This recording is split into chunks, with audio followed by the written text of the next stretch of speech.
Muitas situações quando a gente doa voluntariamente, a gente não sabe quem vai ser o receptor desse sangue, mas que a gente sabe que vai poder salvar uma vida, vai poder ter um processo como esse. Então a gente fica sem palavras, né? Porque não tem como descrever isso.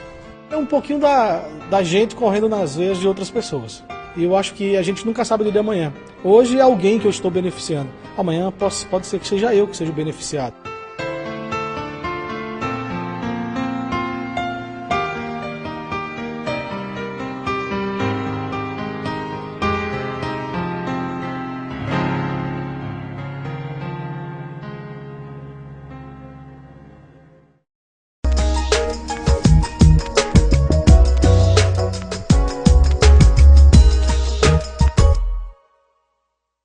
Olá, sejam bem-vindos a mais um programa Experimentos Audiovisuais. Hoje vamos mostrar um documentário sobre um poeta. Sua poesia é marcada pelo falar do homem e da mulher simples do dia a dia, do matuto que sabe o que diz e da valorização da mulher. Com vocês, o rebuliço de Renato Caldas na Terra dos Poetas.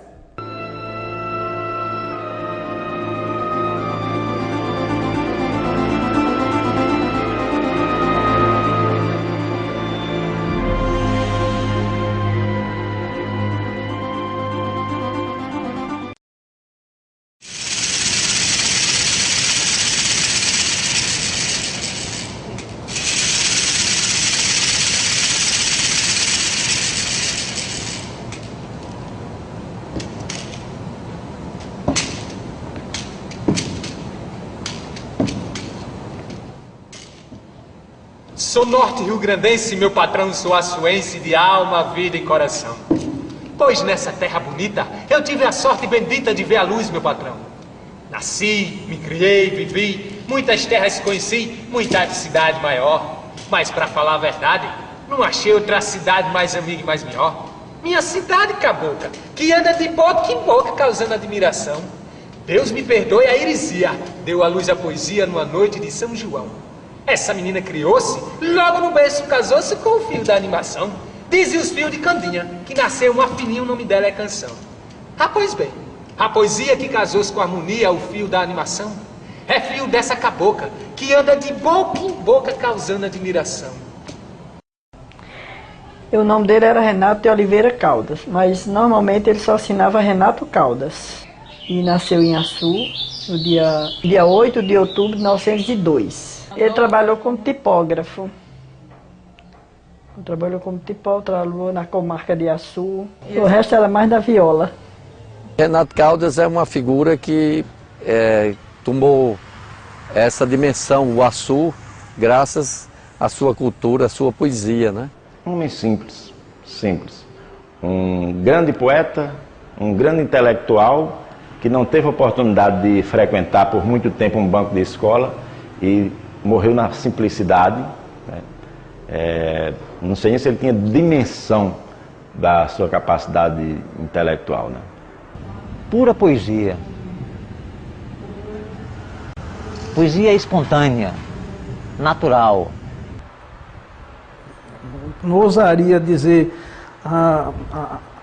colocar Renato Caldas numa frase não, mas eu acho que humildade, só essa palavra não valeria nada o talento que ele tem se ele não tivesse isso. E ele era o poeta das coisas simples, certo? Eu acho assim, se Sócrates na filosofia fez da simplicidade, né, a grande indagação e a grande descoberta, eu acho que Renato era o nosso Sócrates, poeta, certo? Das coisas simples, das palavras simples, mas de muito valor.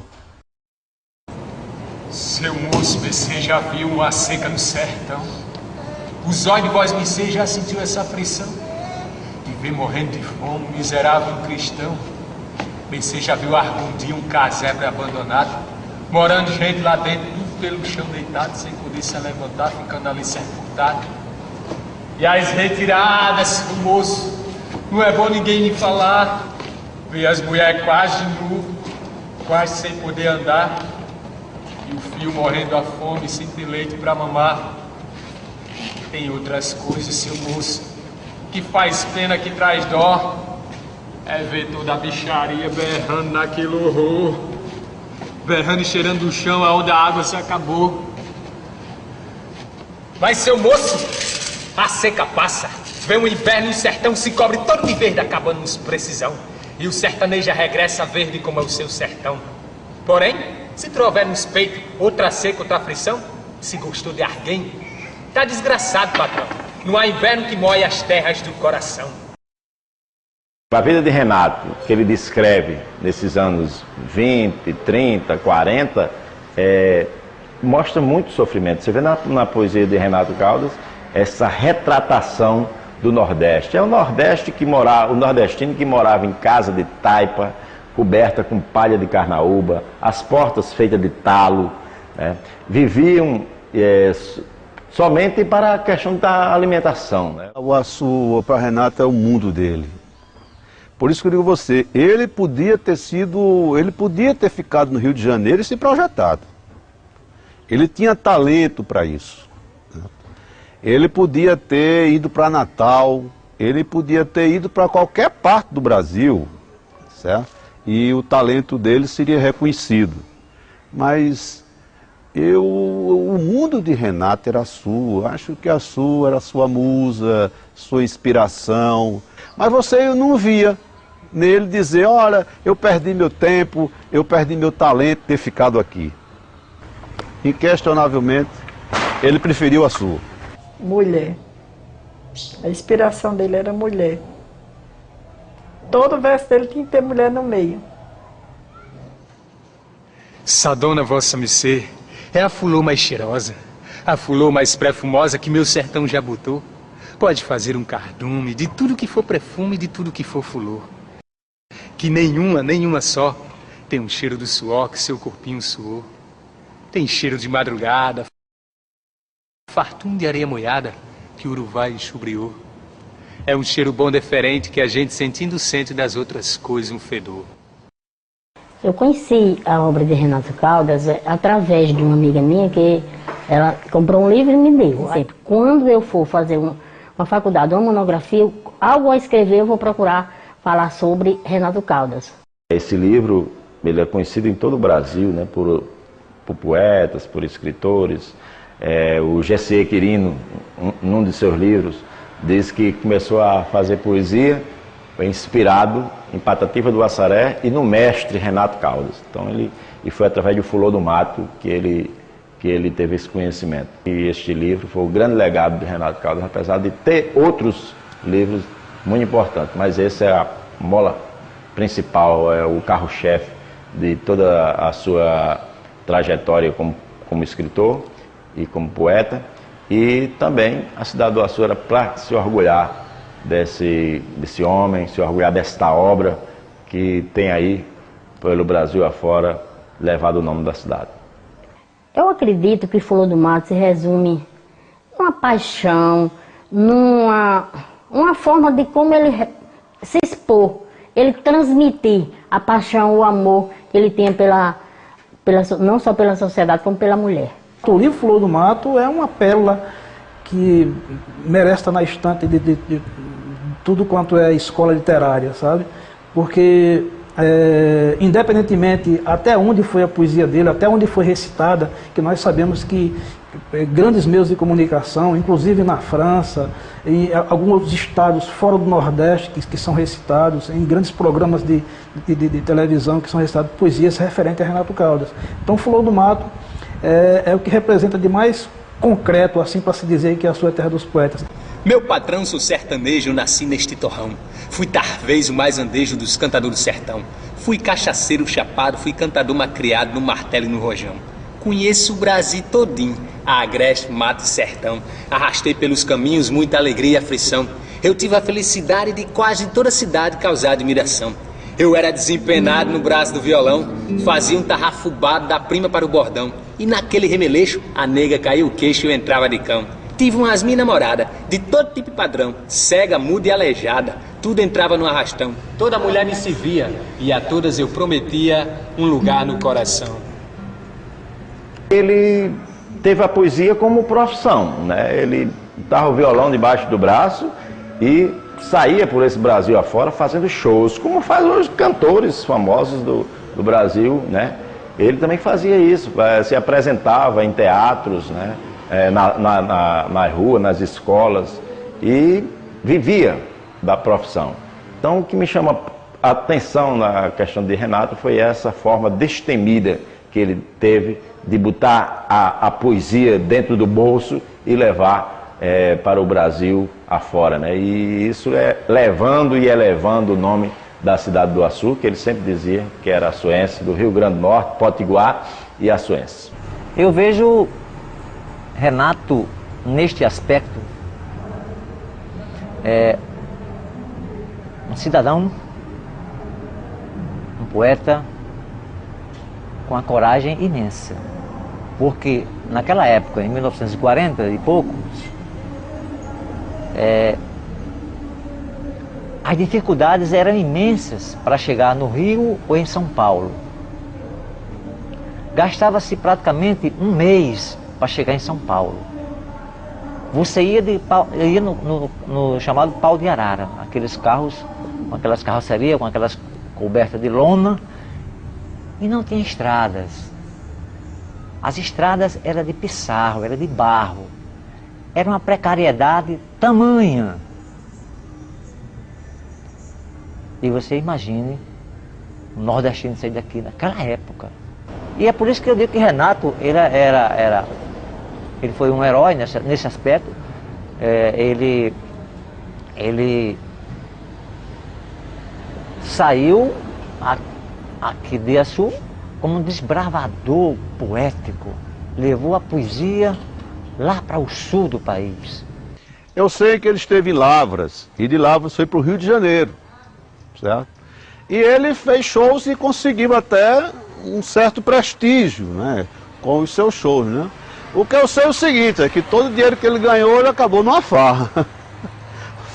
Acabou todo o dinheiro na farra. Quando ele chegou do Rio de Janeiro, chegou do jeito que foi. Não, quer dizer, isso é o que eu sei. Chegou a ser conhecido no círculo mais intelectual do Rio de Janeiro, com esses shows que ele fazia, essas apresentações que ele fazia, né? Levando o seu mundo poético, né? O seu mundo boêmio, né? Ele foi uma pessoa simples, não é, que dava atenção a todos que procuravam, todos estudantes também, mas que trouxe essa cultura toda para Açu, esse reconhecimento da cidade do Açu. Que todo mundo era reconhecido por quem era açuense e aqueles que não eram açuense, mas que reconhecido demais o que Renato Caldas representou para a cidade do Açu em termos de cultura, de poesia. Então, eu, como presidente da Colônia Açuense, recebia também, e nós fizemos algumas homenagens a Renato Caldas, através também de Celso da Silveira. Todos esses poetas, escritores de Açu, tinham uma deferência toda especial a Renato Caldas. O Açu era conhecido como o Açu de Renato, e não Renato de Açu. Porque quando se fala em Açu, vem Renato, naturalmente. Você pode ir a Mossoró, a Natal, a Minas Gerais, a São Paulo, o Rio de Janeiro, o Pernambuco, na Paraíba, o Alagoas, na Bahia. Se fosse falar em Açu, fala-se logo na terra da poesia, terra do Renato Caldas. Menina, me responda sem se rir, sem chorar. Por que você se remexe quando vê eu me passar? Fica toda balançando, remexendo. Pensa talvez que nós velhos nem tem eu e nem tá vendo? Mas se eu fosse tua idade, se tivesse algum valor, eu botava na cadeia esse seu remexedor. E a depois dele estar preso num lugar bem amarrado, eu dizia: minha nega, remexe pro delegado.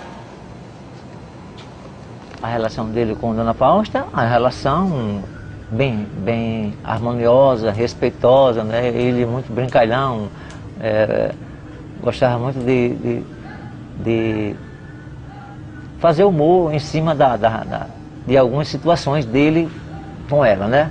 Eu perdi mãe aos 4 anos de idade, aí fui para Açu, eu morava em Poço de Pedra, e fui morar em Açu. E por intermédio da minha tia, que eu estava lá, E ela, minha tia, não tinha condições de criar a gente, era eu e outra irmã, não tinha condições de ficar com a gente. Aí tinha uma vizinha que conhecia meus pais e tinha dito que eles não tinham filho e que fizesse essa caridade, que minha tia não tinha condições de ficar com os dois. Aí ela foi me buscar, dia 25 de fevereiro de 1955, ainda me lembro. Aí fui muito feliz.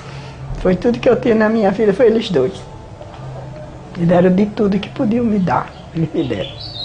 Fausta era uma grande boêmia também, uma fã da vida boêmica de Renato. Porque eu nunca vi, e muitas vezes eu estive com ela, nessas vezes que eu ia visitá-la, sobretudo quando ele adoeceu, que ela cuidou dele com muita dedicação, eu só assisti Fausta falar das coisas de Renato com carinho.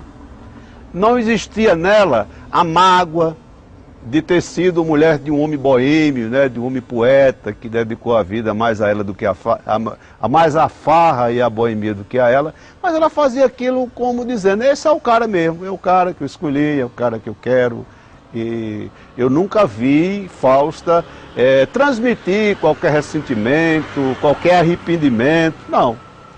Eu acho que ao modo deles, eles foram felizes da forma boêmia que Renato viveu. Se casaram no dia 4 de novembro de 1939. Ela era de Santana do Matos, ele é que era de Açu. Passou muito tempo andando, viajando, e 12 anos de namoro. E quando chegou ainda em Açu, ainda marcaram, chegou no mês do ano, ainda marcaram para novembro o casamento. Fá, porque sinto tanto a tua falta, e agora, quando te verei, parece até um capricho da ponte. Cada vez sinto que a amo mais e que sou mais esquecido. Tenho te experimentado demais, e tenho certeza que não me amas como me juras. Renato Caldas, ele tinha no sobrado Sebastião Cabral um quartinho lá onde guardava seus livros, né, seus escritos, e um baú com várias particularidades. E quando faleceu Dona Geisa, sua filha, coletou, né, esse material, muita coisa estava perdida, com as traças, aquela coisa toda, e recolheu essas cartas que ele guardava, né, que Dona Fausta guardou, na verdade, porque são cartas para Fausta, e Dona Fausta guardou aquilo, com todo bilhetinho que ele mandava, toda carta que ele mandava, Dona Fausta guardava, né, e estava no meio dessas coisas de Renato. E retratou muito bem essa questão do amor, né, apesar de não ser umas cartas melancólicas, né, cheias de palavras bonitas de amor, era mais bilhete dizendo onde estava, o que estava fazendo, o que estava batalhando, né? Era na época de noivado e também depois que ele casou. Recentemente, já depois que fez 100 anos de nascimento dele, a gente lançou um livro justamente com esses bilhetinhos rimados que ele mandava para ela, aonde quer que ele se encontrasse. Então ele juntava, aliás, ela juntava tudo isso e tem hoje isso registrado e que mostra, que prova que havia uma retribuição muito grande entre um para o outro. Ela retribuía tudo dessa forma. Minha boa Fá, com saudade te escrevo, sim, porque cada hora que passa, sinto que a amo muito mais ainda. Não sei a razão, saberás você, sabes? Fui com meu sogro ao Tanques, está tão camarada, se ele soubesse. Bem, meu anjo, te escrevi hoje somente para satisfazer-te. Adeus, até breve. Do teu noivo, Renato. Existia um bar lá na Praça do Rosário, que era um bar de Cândida Nogueira, e que ele sempre ia lá para esse bar, geralmente nesse horário aí de 9, 10 horas pela manhã e à tarde, no finalzinho da tarde. Ele, de 3, 4 horas, ele passava lá e tomava uma cerveja só. Então, às vezes, inclusive, eu não sei como é que ele aguentava tomar aquele alcoolado. Tinha dia que ele tomava metade, tampava e guardava a outra metade para tomar no outro dia. Lá no barzinho, que era parecia mais um sótão do que um barzinho, que tinha uma escada que dava para a parte superior lá do bar, e eram 4 mesas iguais, redondinhas, né, cada mesa com 3, 4 cadeiras. E aí ele chegava num dia, e as cadeiras, as mesas não estavam no local de que sempre estavam. Então ele resolveu pegar uma mesa, colocar no pé da escada e mandar pintar a mesa com a cadeira, para ele saber que a mesa é aquela que não pode sair daquele local. Então ele ia geralmente acompanhado com Lô, né, que é advogado Lô, que também era poeta, e lá nessa mesa eles conversavam e ficavam trocando figurinhas, ou seja, trocando quadras, trocando trovas um com o outro. Um fazia, o outro respondia, o outro mandava de volta, e aí chegou ao ponto de eles terem produção suficiente para lançar um livro chamado Pé de Escada. Na época eu fiz inclusive a capa e a apresentação desse livro deles. Pé de Escada é um bom livro que mostra essa forma gostosa de se fazer poesia, de trocar informações poéticas, né, e pegando dois ganchos, né, dois grandes homens da poesia do Açu, que foi justamente João Marculino de Vasconcelos Lô e Renato Caldas. O papo lá no bar de São João Nogueira, ele estava lá rindo toda hora, porque ali chegava todas as pessoas do seu dia a dia. Era um amigo dele que era cabeceiro, era um amigo dele que era prefeito da cidade, era outro que era vereador, era outro médico, era um juiz. Aqui tinha muitos juízes que admiravam muito ele. Muitos juízes que tiveram uma vida assim mais presente em Açu, que moravam aqui, que tiveram uma história mais presente, eles tinham uma devoção. E lá o ponto era o bar de João Nogueira, ali na Praça do Rosário. Que era muito querido ele. Os versos, livros deles que eu tenho aí, todos os livros era gente escrevendo para ele, elogiando tanto a pessoa dele como os livros dele. Elogios nunca faltaram para ele. Tinha muitos e muitos amigos. De política ele tinha todos. De Açu, Montenegro, ele tinha amizade muito com os Montenegro. Doutor Expedito Silveira, doutor Otávio, doutor Meira Lima, que já se foi, já morreu, era muito amigo lá de casa. Tinha João Fonseca, tinha seu Lô, seu Cisquito, que também muitos já se foram. A gente sabe, a gente vê através dos livros, dos escritos, que Renato tinha uma grande amizade com os intelectuais daquela época em Natal, o Newton Navarro, né, o Câmara Cascudo, né, e aqueles outros, Jaime Vanderlei, muitos intelectuais de Natal, né, não só de Natal, como Renato também tinha amizade com o Catúlio da Paixão Cearense, que no livro de Renato a gente vê cartas do próprio Carlos Drummond de Andrade e outras figuras, outros poetas ilustres do Brasil, né, que tinham conhecimento da poesia de Renato e se comunicavam às vezes através de cartas. Renato não teve muita oportunidade de estudar. Não era que o pai não tivesse condições de botar no estudo, é porque naquela época a pessoa não podia viver só de estudo, tinha que estudar, tinha que trabalhar, tinha que correr campo, né? E quando o pai dele faleceu, ele caiu no meio do mundo. É tanto que ele tem uma poesia que retrata isso aí, Renato, que o valor do ané. Ele diz: seu doutor, pode me crer, se eu tenho aprendido a ler, eu era doutor também. Porque hoje na cidade nós só temos validade pelo valor que o ané tem. Meu pai era um homem pobre, porém morreu nobre, honesto e trabalhador. Morreu no mês de dezembro. Ainda hoje me lembro como a cidade chorou. Era amigo da pobreza, inimigo da avareza, como a todo homem de bem. Não media sacrifício, para fazer benefício não desprezava ninguém. Veja a força do destino. Morreu e eu fiquei menino, sem dinheiro para estudar. Fui cantador e poeta. No mundo peguei a reta. Não queria trabalhar, mas graças à providência tenho um ané da inteligência, maior riqueza que há. Não precisou de inventário, sou rico milionário do que herdei de meu pai. Olegário Mariano, poeta pernambucano, homem de muito valor, entrou para a academia amostrando a poesia, não o ané de doutor. Adeus, doutor, vou embora, está chegando a hora e eu preciso trabalhar. Mas pense na diferença, não se compra inteligência e ané se pode comprar. A que eu gosto mais é Acorda Brasil. Acorda Brasil, estás dormindo inconsciente nesta rede de argodão. Cuidado com o estrangeiro, esse povo é traiçoeiro e não tem contemplação. Confia desconfiado, sempre alerta marombando, esperando a ocasião. Te livra de uma emboscada, se houver, dá uma chumbada em riba do coração. Quando o freguês é direito, que tem um valor nos peitos, não sofre injuriação. E você, Brasil valente, tem coragem permanente para brigar em té com cão. É preciso ter destreza, agarra a tua riqueza e defende teu quinhão. Te lembra do português? Brigaram com os holandeses, quem salvou foi Camarão. Cuidado, Brasil, cuidado, deixa de comprar fiado, faça outra arrumação. Acorda, trabalhe, que das tuas terras sai a tua manutenção. Te levanta da rede, bebe água, mata a sede, aperta teu cinturão. E barre mão da peixeira, mostre para essa gente estrangeira que o Brasil é uma nação. Um homem que dignificou e muito toda a cidade do Açu. É uma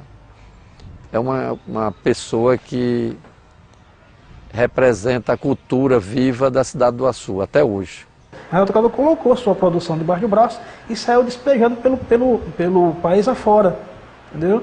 Quer dizer, ele fez isso, fez conscientemente e sabia que um dia, ele tinha certeza de que um dia as pessoas iam perceber que a Açu precisava e ainda precisa ser vista com bons olhos a respeito dessa produção. Ele começou a adoecer primeiro que tinha problema de próstata. Aí a velhice, a bebida, foi cansando ele, via cegueira, ele ficou praticamente cego. Fez a cirurgia em Recife com o doutor Ovídio, foi quem fez a cirurgia dele. Aí ele foi ficando já velho, ficou cansado para a gente sair mais de casa. Às vezes quando ele queria escrever uma coisa, ele ditava para mim escrever, porque a já estava ficando curta. É impressionante, ele já debilitado, já com a voz já pouquinha, já quase não se levantava, e ele não perdia, a gente percebia que ele não queria perder, que ele não queria largar a função de poesia. A gente percebia que parecia que a poesia era quem estava mantendo ele vivo. Quando ele já foi ficando, por causa do problema da vista, sabe? Ele já foi fazendo menos. Era pequenininho, às vezes papel pequeno ele fazia, foi onde minha filha juntou todos os pedacinhos que ele ia numa gaveta, num birô que ele tinha no quarto dele.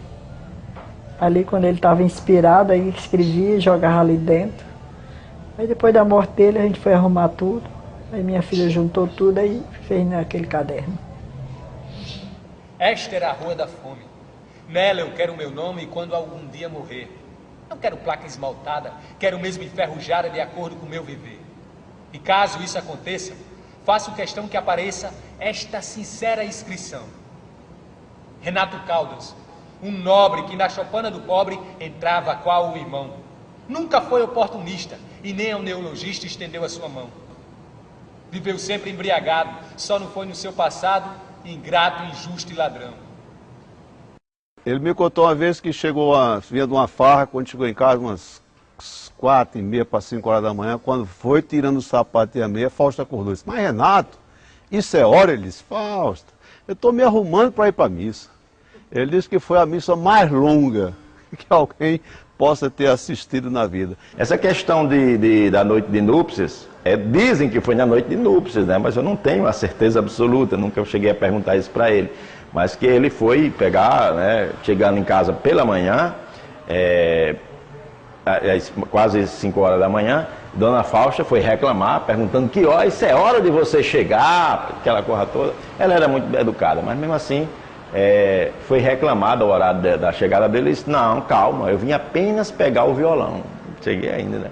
Então é esse estilo dele, o estilo boêmio, realmente ele gostava da boemia. Até os últimos dias de sua vida ele sempre fazia questão de tomar a sua cerveja, né? Era maçom. Ele afastou-se mais por causa devido à bebida, que a maçonaria não aceita, né?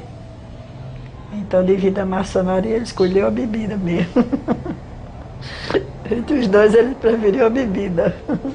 Que tem aquela que quando ele foi ao médico, ele estava com as taxas alteradas e o médico falou mais ou menos assim: Renato, agora você vai você não pode mais comer gorduras, etc, etc.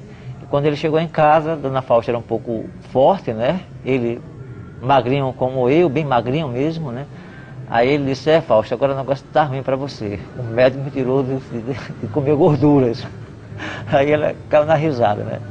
Foi quando ele ia descendo de um ônibus e caiu do ônibus e o pessoal correram para acudir. Ele rapidamente se levantou, se limpou e disse, se afasta que cada um desce do jeito que quer, do jeito que sabe.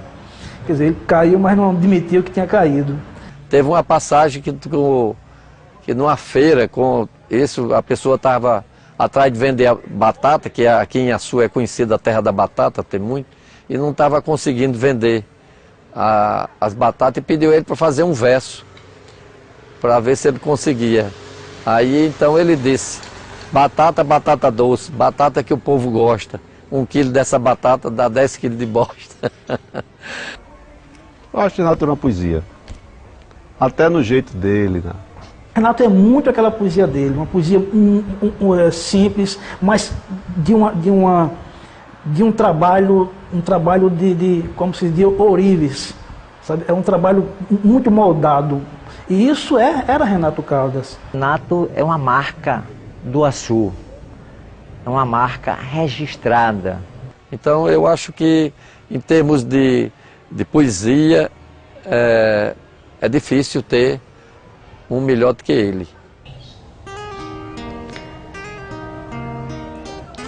Renato Caldas era, para mim, para os amigos, é como diz, foi imortal. Eu me li isso todo dia.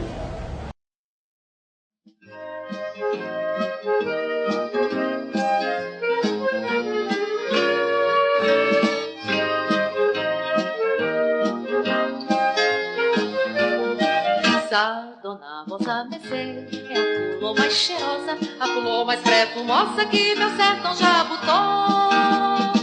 Podem fazer um cardume de tudo que for perfume, de tudo que for flor. Que nenhum só tem o cheiro do suor que o seu corpinho suou. Tem cheiro de madrugada, farto de areia molhada que o orvalho chumbiou. É um cheiro bom, diferente, que a gente sentindo, sente das outras coisas o fedor. É um cheiro bom, diferente, que a gente sentindo, sente das outras coisas o fedor.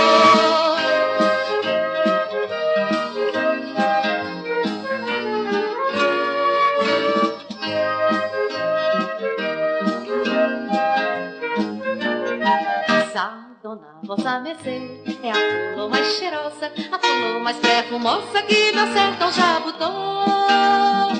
Podem fazer um cardume de tudo que for perfume, de tudo que for flor. Que nenhuma só tem o cheiro do suor que o seu corpinho suou. Tem cheiro de madrugada, farto de areia molhada que o orvalho chumbriou. É um cheiro bom, diferente, que a gente sentindo, sente das outras coisas o fedor. É um cheiro bom, diferente, que a gente sentindo, sente das outras coisas o fedor.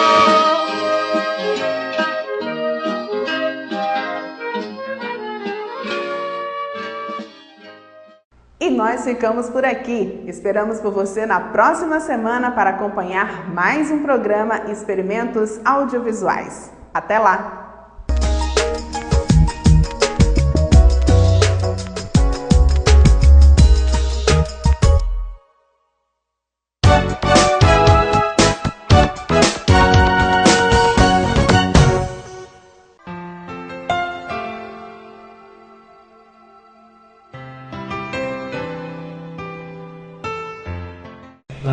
No ano 2011, no início do ano, né, eu comecei a sentir problemas cardíacos, né, e sentindo dores no peito, cansaço. Houve a constatação de problema do infarto, né, e esse infarto, por sinal, muita sorte, o médico disse que eu tive muita sorte de ter falecido, porque foi um infarto assim que violento que partiu a veia, né, que não deu para fazer nem a angioplastia, tinha que fazer mesmo era a ponte safena. De princípio, o hospital fez lá o que era que precisava, e entre essas coisas tinha que arrumar doadores de sangue, né? Para doar sangue. E graças a Deus eu aqui na empresa, quando os funcionários todos tomaram conhecimento, se disponibilizaram em doar sangue e foi gente até demais para doar sangue. Né? Quando falaram que ele ia precisar, eu me disponibilizei por vários fatos, dele ser meu patrão, por eu já ser uma doadora, e que com certeza eu tinha só em mente que eu estava ajudando a salvar uma vida, né? Um ano depois, na gestão do Dr. Xaxá, lá no Hemocentro, ele recebi assim, ele perguntou se eu podia, o que era que eu podia fazer numa campanha da Hemocentro, e a gente fez, doamos camisas para divulgação e demos outros incentivos para que eles fizessem a campanha da Hemocentro e arrecadassem o máximo de sangue. Não tenham medo de doar, não tenham medo de salvar vidas, porque o que a gente tem de mais importante hoje é a vida, então não tenham.